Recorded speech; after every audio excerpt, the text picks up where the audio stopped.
This initial training takes place at one of three places: Columbus Air Force Base in Mississippi, Laughlin Air Force Base in Texas, or Vance Air Force Base in Oklahoma. After that, students go into specialized undergraduate pilot training, a year-long program of 10 to 12-hour days that include classroom instruction, simulator training and flying. Next, students go into one of four advanced training tracks based on class standing and learn how to fly a specific type of aircraft like the T-1 or T-38.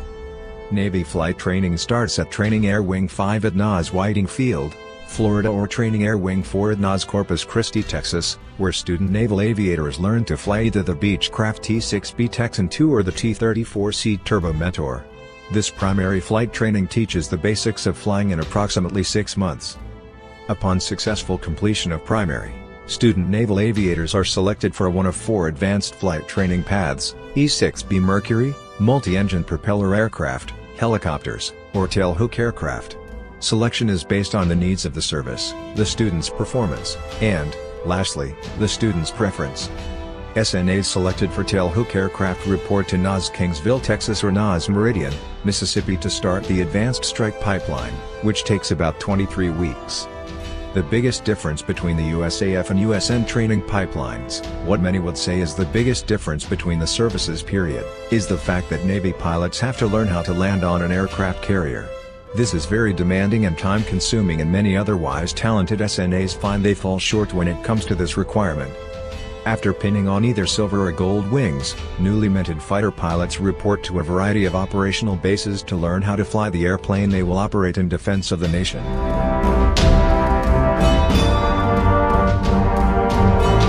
Both services try to strike a balance between operational, educational, and staff tours. Much of how a career goes is up to world events and individual aspirations.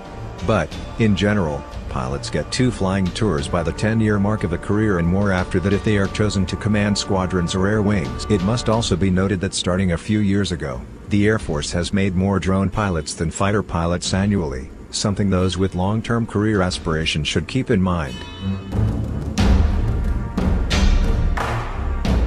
Currently, Air Force fighter pilots are generally more specialized and focused on the air-to-air role. That focus involves a lot of radar training and intercept work as well as some dogfighting. In the event of a conflict against an adversary that poses a valid air threat, USAF assets would assume the offensive role, manning combat air patrol stations or conducting fighter sweeps through potentially hostile airspace. Navy fighter pilots fly multi-mission aircraft, so therefore they wind up flying a lot of missions beyond air-to-air while still striving to stay proficient in the dogfighting arena. And Navy fighter pilot missions often begin and end aboard an aircraft carrier, which involves a level of training and focus foreign to Air Force pilots. Both the Air Force and Navy have air stations dotted along the coasts of the United States. The Air Force also has bases around the world, some in garden spots like Bagram, Afghanistan, and in Incirlik, Turkey.